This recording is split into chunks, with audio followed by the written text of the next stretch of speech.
I'm Geraint Jenkins, cardiologist at Morriston. Thank you for asking me to speak today. I'm going to talk about optimization of heart failure treatment in patients with heart failure with reduced ejection fraction.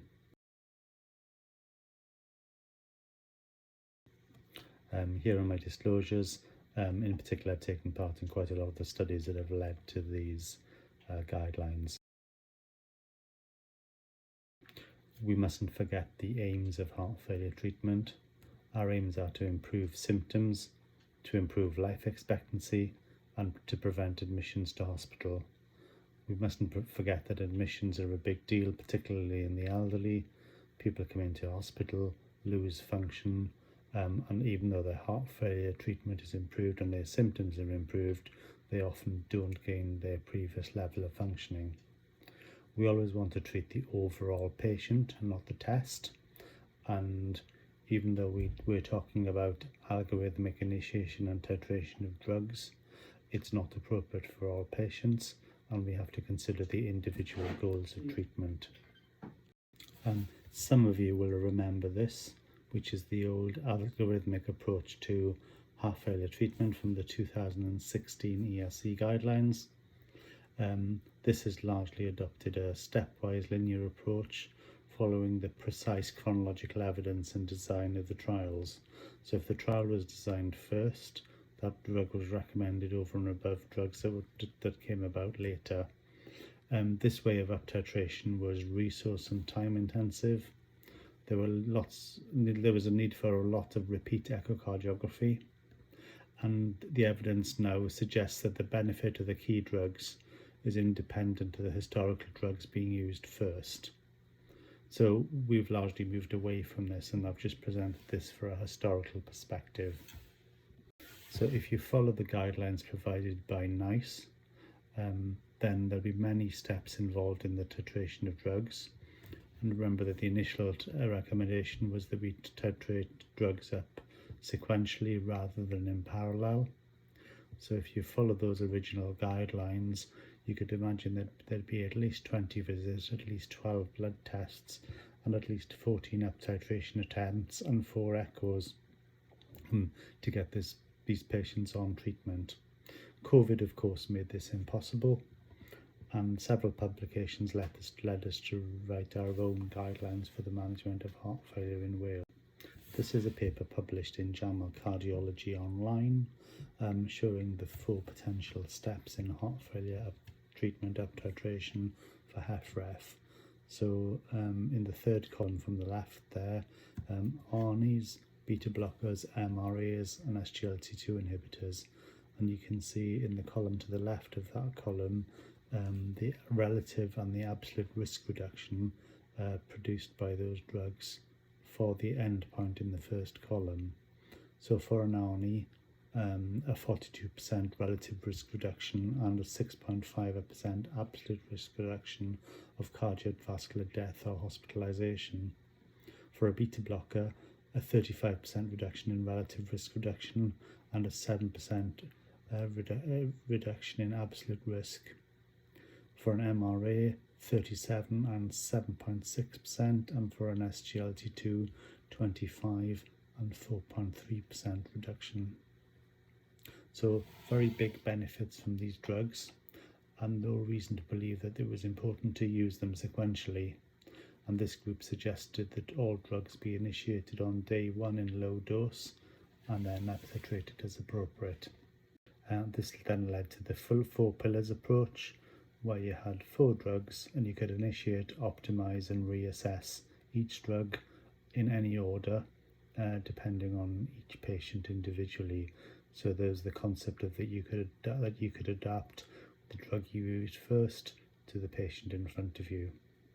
This led to the development of the heart failure guidelines for Wales, and the bottom line was that if you want your heart failure patients to do well, get them on these 4 medications as quickly as possible and to the highest possible doses.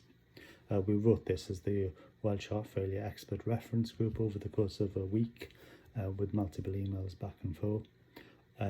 So we're talking about symptomatic heart failure with reduced ejection fraction here. First of all, for patients who are fluid overloaded, you could consider a loop diuretic to get rid of fluid. Then you have 4 drugs which you can start in any order, and use the clinical status of the patient to decide which one to go first with.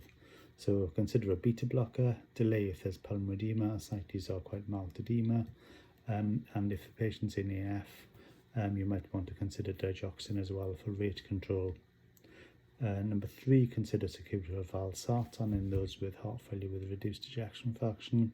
If hypotensive, you could consider low doses of ARB first as a bridge. Then consider an SGLT2 inhibitor in patients with type 2 diabetes and in non-diabetics, so not for use in type 1 diabetics, and then consider an MRA if the eGFR is more than 30 and potassium is less than 5. So these are the principles of the All Wales Consensus Guidelines, and I make no excuse for reading this out. Beta blockers, ARNIs, SGLT2 inhibitors and MRAs act as disease-modifying agents and should be considered foundation therapy. The magnitude of the treatment benefit for each drug class is independent of that of the others. There's early morbidity and mortality benefit for each foundation drug within 30 days, some in less time than that. A delay in initiation results in preventable death, harm and hospitalisation. Start the drugs in parallel and up-titrate as far as possible. Initiation of a new drug at low dose is probably better than titrating an existing drug to the maximum dose first. Adapt to each patient depending on heart rate, blood pressure, renal function, fluid status and weight. Review frequently with appropriate information, at least daily as inpatients or once or twice a week for outpatients. Minimise the total number of visits and echocardiograms, and aim for optimal quadruple therapy as soon as clinically possible. The Welsh guidelines then got translated into ESC guidelines about 6 months later. I like to think that they copied us. So we're talking about the management of patients with heart failure with reduced ejection fraction again. So the first blocks there in green is the same as we essentially presented. And then you have to make decisions about devices depending on ejection fraction and QRS. So you'd either get an ICD, a CRTD, or neither. If symptoms persist, you've got other options in terms of treatment with things like ivabradine, digoxin, etc. This is an example of a patient where a 52-year-old was admitted to hospital with heart failure and wanted to get out of hospital as very quickly as soon as it was possible.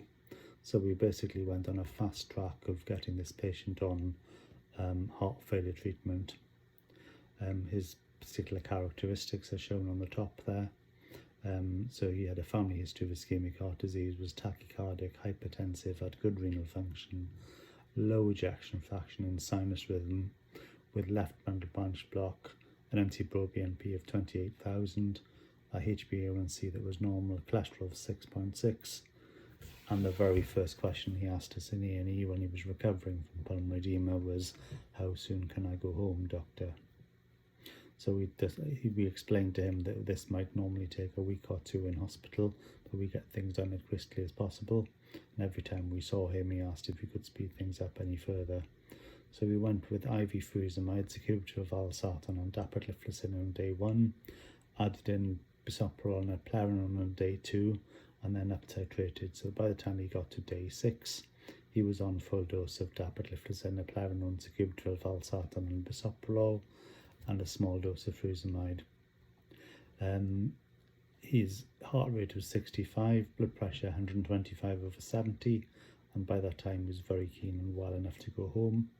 And he went home and came back in 3 months for an MRI and an echo.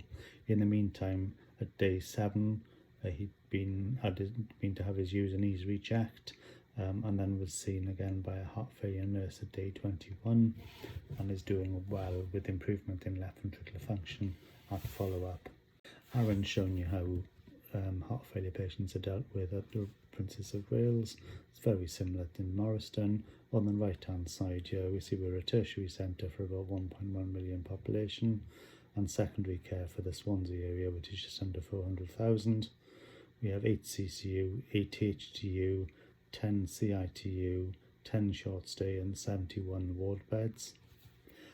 We have about 470 heart failure discharges annually historically, but we may well double that this year. At present we've got 16 cardiologists, including 5 heart failure cardiologists that you named here and 4 inpatient heart failure nurses. For patients presenting to the emergency department, an NT-proBNP is mandatory if we're considering heart failure, and if the NT-proBNP is raised, we'll try and get them an early echo. It's not always possible. They then become either a medical or a direct cardiology admission, depending on their characteristics. We also screen all patients with elevated NT-proBNPs on a daily basis, and some of those referred directly with us will have a consultant heart failure review, followed by a daily heart failure nurse review with education and titration and discharge planning, and post-discharge patients will be seen by a heart failure follow-up nurse within 2 weeks. Then a consultant will review 3 to 6 monthly for the relevant patient, plan appropriate tests or other treatments, for example devices. So that's our inpatient care at Morriston.